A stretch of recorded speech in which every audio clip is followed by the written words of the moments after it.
glad you're here again. And, for a while I was thinking that I've neglected one area of collecting that actually was probably one of the most meaningful areas of gun collecting that I encountered anyway. And it involves side-by-side shotguns. So a lot of people think of a side-by-side shotgun as a very boring tool. And I guess all guns are tools in one way or another. Anyway, I was in a gun shop and I noticed a very interesting shotgun that seemed to be very well made, so I took a look at it. It had almost no bluing left on it.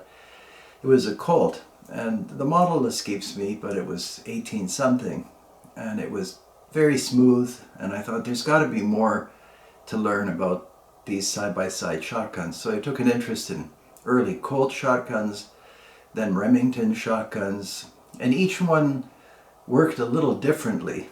I did notice most of them still locked up quite well. Then of course I encountered Parker shotguns. Most people have heard about Parker shotguns and Parker Trojan shotguns, and they had many different grades.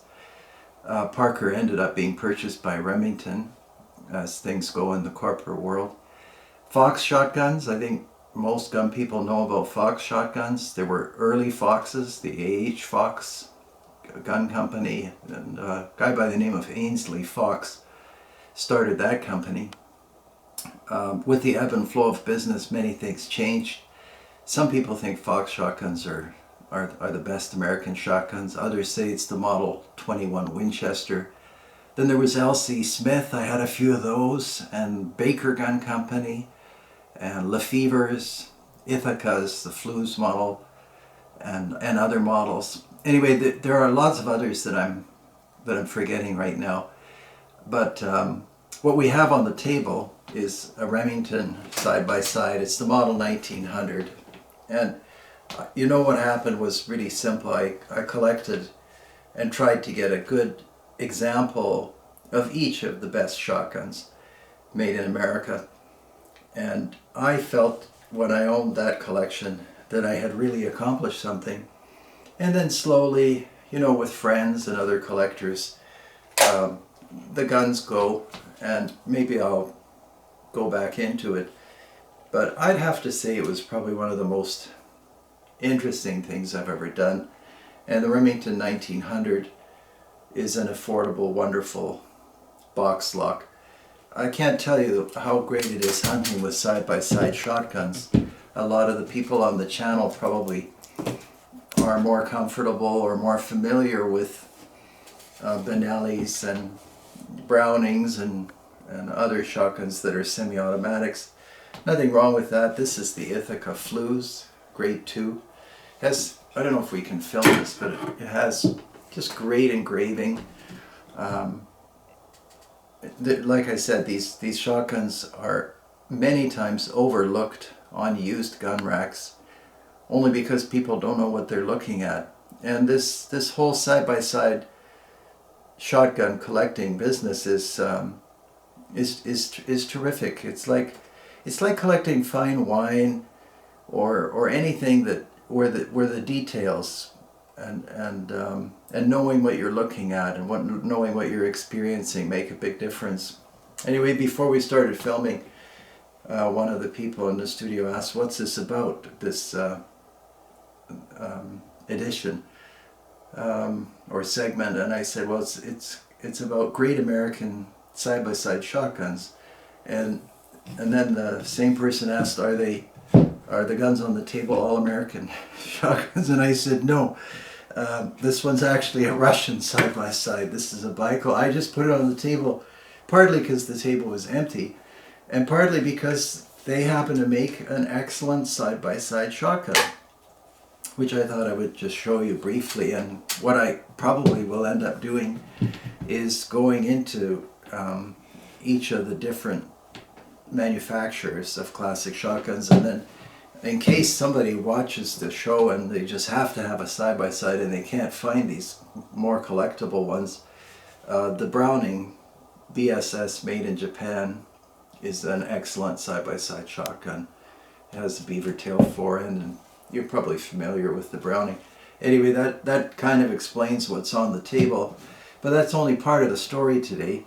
So I mentioned Parkers, I mentioned Foxes. Then Savage ended up buying the H Fox company, and they turned out Savage Fox shotguns, which really didn't have much mechanical relationship with the original Fox shotguns, but they were good. And then the Stevens 311 came out, and I'm sure you're familiar with a lot of the things I'm talking about and know more about it.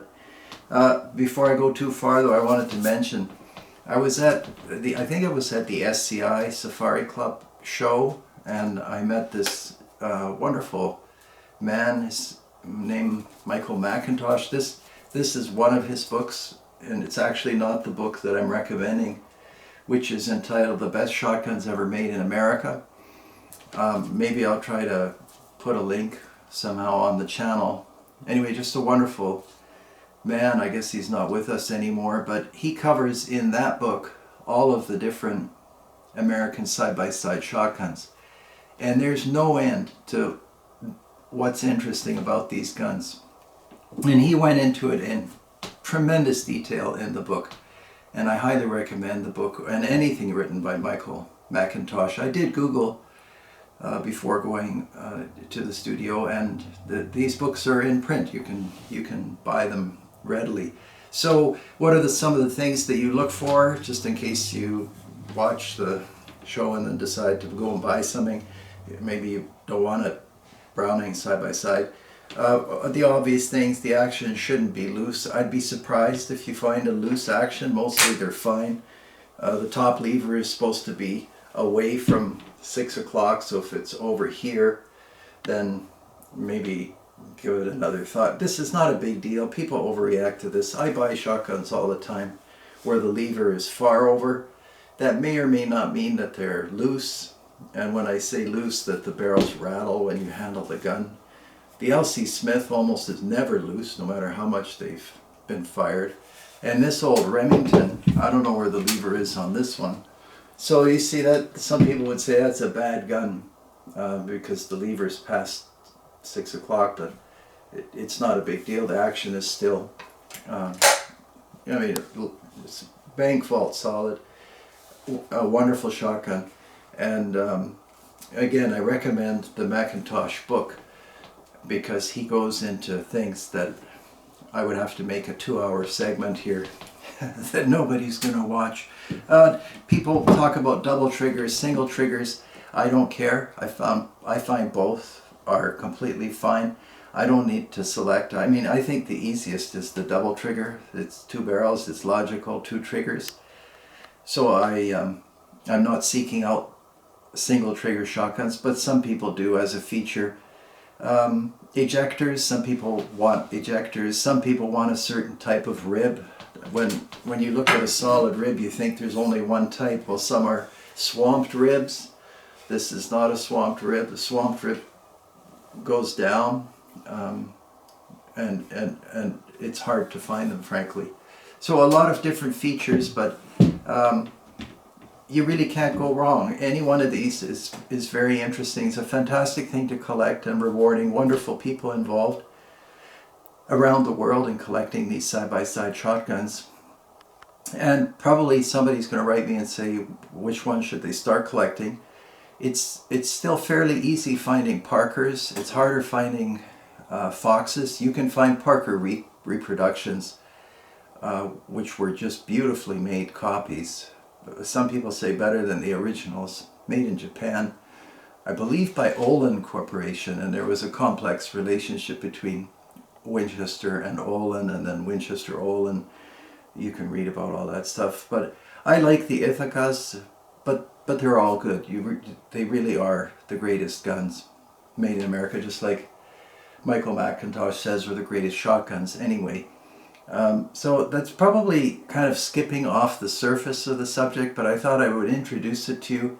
A lot of people overlook side-by-side shotguns just because, for the time being, guns seem to be with plastic stocks and more semi-automatic machines as opposed to carefully crafted hunting instruments. Although when they were made, they, as I said at the outset, were tools also. Anyway, I feel a little badly because I would like to keep talking about all these different shotguns, but this introduces the subject to you. You could read Michael's book, excellent. Any gun digests that you can get your hands on, they cover a lot of these subjects. And this, you don't hear about this area of collecting much right now, but it's very active. Many people only collect side-by-side shotguns, and I put these books on the table because they represent the British guns, and I've shown you some of the British guns I have.